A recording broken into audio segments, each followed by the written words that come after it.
It starts suddenly. A pounding in your chest, your vision blurs, your mind whispers, "Is this it?"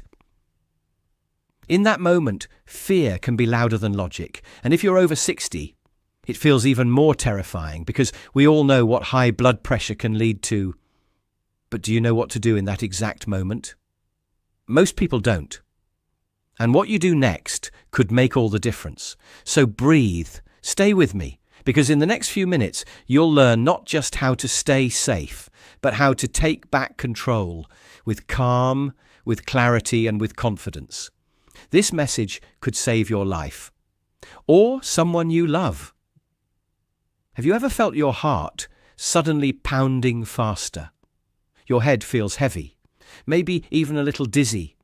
Your hands start to tremble and your breathing becomes short. And in that moment, a strange sense of panic begins to creep in. You might think it's just fatigue, or maybe the weather's too hot today. But in reality, it could be your body's warning sign that your blood pressure is rising and your system is calling for help. So what should you do when this happens? Should you immediately reach for your medication, or lie down and hope things settle on their own? Here's the truth. Many older adults underestimate high blood pressure simply because it doesn't always hurt, but that's exactly what makes it dangerous. Hypertension is often called the silent killer because it doesn't always scream for attention, but it slowly damages your body behind the scenes. It can lead to stroke, heart attack, and even death. And the most terrifying part, it often begins with subtle signs we tend to ignore. The good news is there are simple, effective actions you can take to calm your body down when blood pressure rises, without panic, without rushing to the ER. But you need to know what to do, and you need to train yourself to remain calm. Because calmness is the first key. It can literally save your life. The first thing you must understand is this: your body is speaking to you. It's sending signals that something inside is out of balance. It could be something you just ate, stress that's been building up, poor sleep, or physical overexertion. Even something as subtle as overthinking can trigger it. When your blood pressure rises, the most important move is to stop completely. Pause whatever you're doing. Sit down in a stable, quiet place. Place your hands on your lap. Inhale slowly and exhale even slower. Do this a few times. Let your focus rest only on your breath. By doing this, you're signaling your brain that you are in control, not the pressure, not the panic. Too many people rush into action without truly listening to what their body is saying. But the body is often the best guide in times of crisis. The calmness you practice in this moment can create a huge difference. When your body feels safe, your heart begins to regulate itself again. At the same time, if you have a home blood pressure monitor, use it, don't guess. Concrete data is far better than assumption. And if your reading shows high, say above 140/90 millimeters of mercury, then it's time to move into the next step. Managing the situation in a safe, non-triggering way. Don't immediately lie down if you feel lightheaded. Instead, sit in a relaxed position with your head gently supported. Avoid bending your neck too far down, and don't lie flat, as it can disturb blood flow to the brain. Reach for some water. Drink slowly. Avoid cold drinks that can shock your system. Lukewarm or room temperature water is best. It helps balance the internal pressure in your blood vessels and sends calming signals through your body. If you've been prescribed blood pressure medication by your doctor, take it exactly as instructed. Never increase the dose on your own. More is not better. Remember, the older body is more sensitive to medication, and changes must be handled with care. As your body begins to respond, you may feel your heartbeat slowing down, your head becoming lighter, your breath steadying. But this doesn't mean your job is done. In fact, the most important part is only just beginning. Understanding why it happened and how to make sure it doesn't happen again. And that's exactly what we'll go deeper into In the next part, you see, when a blood pressure spike occurs, it's rarely a coincidence. Something triggered it. And one of the biggest culprits, one that most people overlook, is emotional stress. That quiet pressure you carry in your chest, the worries you hide behind your smile, the fears you don't tell anyone about. All of them build up inside, and your heart feels it even before you do. The body remembers every stress you don't release, every unspoken frustration, every tight deadline, every bad news report you watched before bed. It all adds up. And when it becomes too much, the body responds with tension. Your blood vessels tighten, your heart races, and your pressure rises. Not because your body wants to harm you, but because it's trying to survive. So how do you help it? One of the most underrated tools we have, especially for older adults, is the power of intentional breathing combined with mental stillness. Not just deep breathing, but conscious, focused breathing. It's simple and yet incredibly powerful. Try this the next time you feel uneasy. Sit comfortably, close your eyes gently, and take a deep breath through your nose for a count of 4. Hold it for 4 counts. Then exhale slowly through your mouth for a count of 6. As you do this, repeat to yourself, I am safe. I am calm. My heart is steady. The body responds to your words more than you think. Your nervous system listens to your thoughts. The second support system you must pay attention to is what you eat. After a spike in blood pressure, your body becomes extra sensitive. Feeding it the wrong food can worsen things, while the right food can bring relief. Choose calming, nourishing options like bananas, leafy greens, avocados, and oats. These contain potassium and magnesium, natural minerals that help lower blood pressure. Avoid salty snacks, processed foods, and especially caffeine, which can keep your body in a hyper-alert state. And then there's hydration. Most people don't drink enough water, especially as they age. The sensation of thirst becomes dull, so they drink only when absolutely necessary. But dehydration thickens the blood, making it harder for the heart to pump. That alone can cause pressure to rise. Train yourself to drink small amounts of water consistently throughout the day, even when you don't feel thirsty. You must also avoid isolation. One of the silent triggers of elevated blood pressure among seniors is loneliness. It's a stressor that's hard to measure, but deeply powerful. When the heart feels unseen, unspoken to, untouched, it becomes burdened. That's why talking to someone, spending time with family, or even calling a friend can bring more healing than you expect. Human connection lowers cortisol, which in turn supports healthy blood pressure. Let's not forget about movement. Gentle movement, not intense exercise, is the key. A slow walk in the morning, some light stretching while listening to peaceful music, or even standing and moving your arms around your shoulders can activate circulation and help regulate your heart rate. When blood flows smoothly, pressure is less likely to spike. And when your body moves, your mind also loosens its grip on anxious thoughts. Everything is connected. And when one part of your life feels out of control, your emotions, your habits, your mindset, your body compensates. Blood pressure isn't just a number. It's a reflection of your inner state. The more balance you create inside, the more your body responds with stability. But what if, even after all this, the pressure remains high? What if the spike keeps happening? Then you must look deeper, not just into your physical routine, but into your environment, your daily emotional climate, your belief systems. That's what we'll uncover next.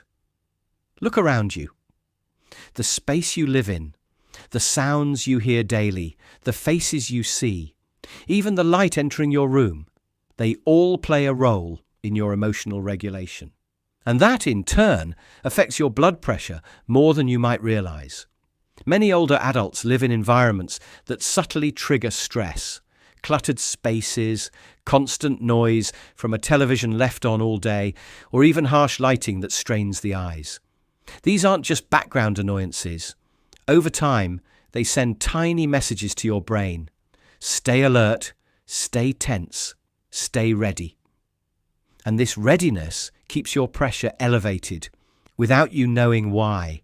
But when you shift your environment, tidy up a small area, play calming music, open a window, bring in natural light, your body begins to breathe differently.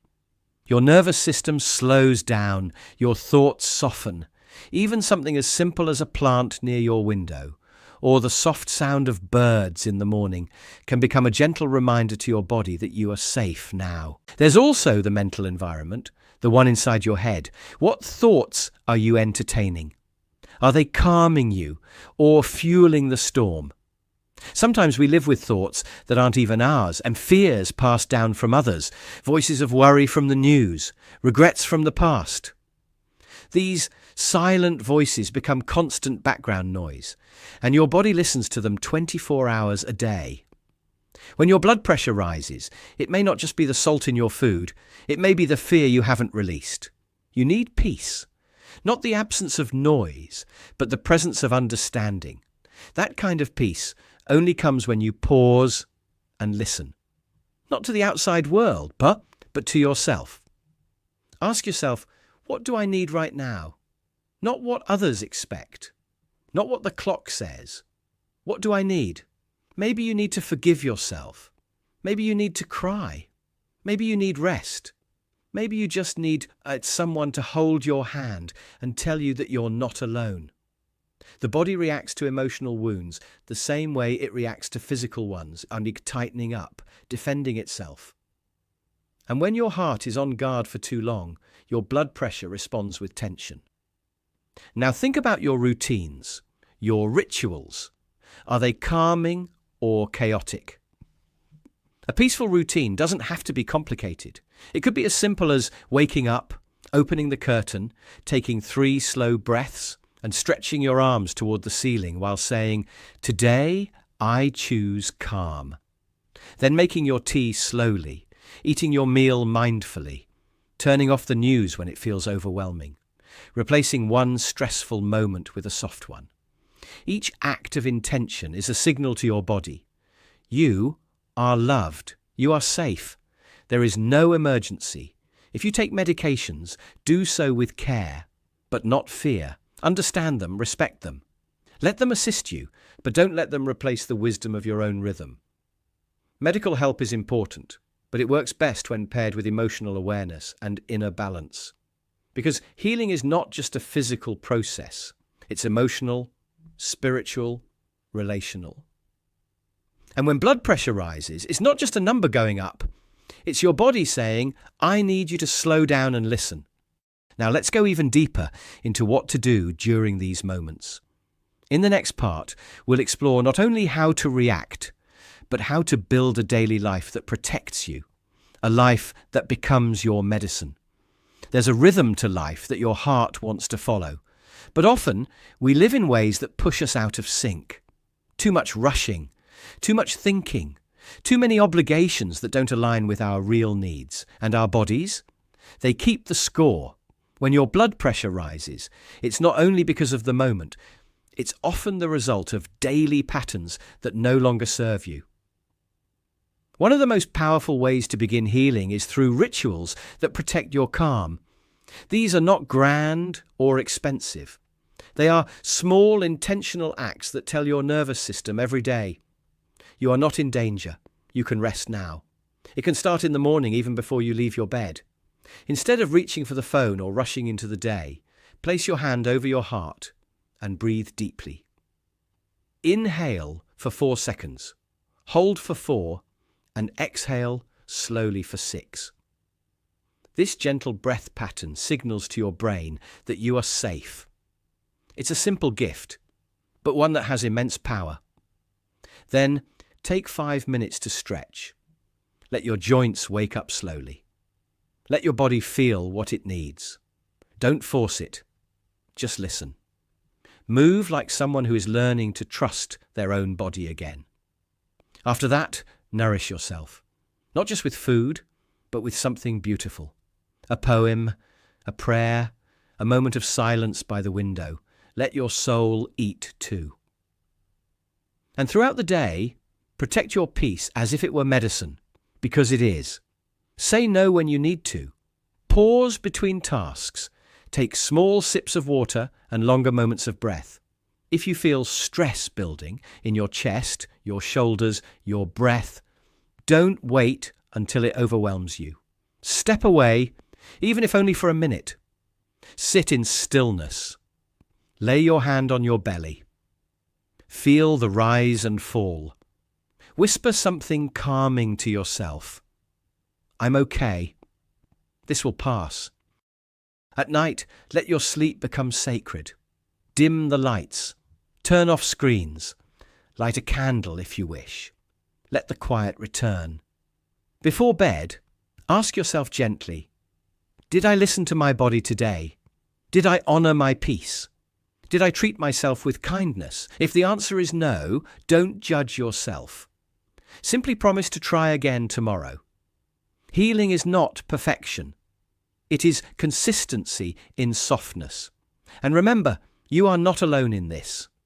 There are millions of people just like you, learning how to live in a calmer way. They too are facing fears.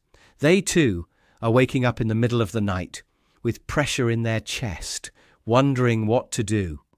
They too are searching for comfort, for a rhythm that doesn't hurt. Your journey is not isolated. It is part of something bigger, a human return to gentleness. Let yourself be part of that. Not by forcing yourself to change overnight, but by taking one soft step at a time. Because when your blood pressure rises, the answer isn't always another pill or another appointment. Sometimes the answer is in your breath, your stillness, your boundaries, your voice saying no more to the pressure you've silently carried for years. Sometimes the answer is just a reminder, you deserve peace too. And now, in the final part, we'll wrap it all together, bringing the message home with meaning, healing, and hope. You've made it this far. And if you're still listening, it means something inside you is ready. Ready to face what you've ignored. Ready to soften what's been hard for too long. Ready to listen. Not just to advice, but to your own body, to your own soul. Let's pause together, right here. Because sometimes, in the rush of life, we forget how far we've come. We forget how much pressure we've survived, not just in our bodies, but in our hearts. So take this moment and recognize yourself. You've carried stress that no one saw. You've smiled through discomfort. You've shown up on days when your heart was racing, your head was pounding, your chest was heavy. And still, you moved forward. That is strength. But true strength is not just about pushing through. It's about knowing when to stop, when to breathe, when to ask for help, when to say, this is enough. I need to take care of me now. High blood pressure is not just a number. It's a signal, a message from your body asking for something different, something softer, something slower, something kinder. And maybe, for the first time in a long time, you're ready to answer that message. Not with fear, but with courage. The courage to rest, to laugh more, to let go of what you cannot control, to surround yourself with people and places that feel like home, not stress, to stop pretending that being strong means suffering in silence. You were not born to be tense. You were not made to live every day in fight or flight. You were created to feel life, to enjoy it, to sit in the sunlight without guilt, to walk without pain, to laugh without holding your chest. So let this be the beginning. Start by drinking water when you remember. Start by stretching while your favourite song plays. Start by checking your blood pressure regularly, not out of fear, but out of care. Start by taking slow, deep breaths during stressful moments instead of reacting with panic. Start by giving your heart what it's been asking for. Safety. And if you ever forget, just return here. Re-listen. Remind yourself that this is not just about avoiding a medical crisis. It's about reclaiming the life you deserve. A life where you don't feel rushed all the time. A life where you wake up calm and go to sleep with ease. A life where your body isn't screaming for your attention because it finally feels heard. You don't need to be perfect. You just need to begin. Because peace isn't something you find at the end of the road. It's something you build, one small moment at a time. So build it slowly, lovingly, intentionally, and remember. Every calm breath you take is a quiet revolution. Every time you choose rest over stress, you're healing more than your blood pressure. You're healing your whole life. You're not just surviving anymore, you're learning to live well. And that is something truly powerful.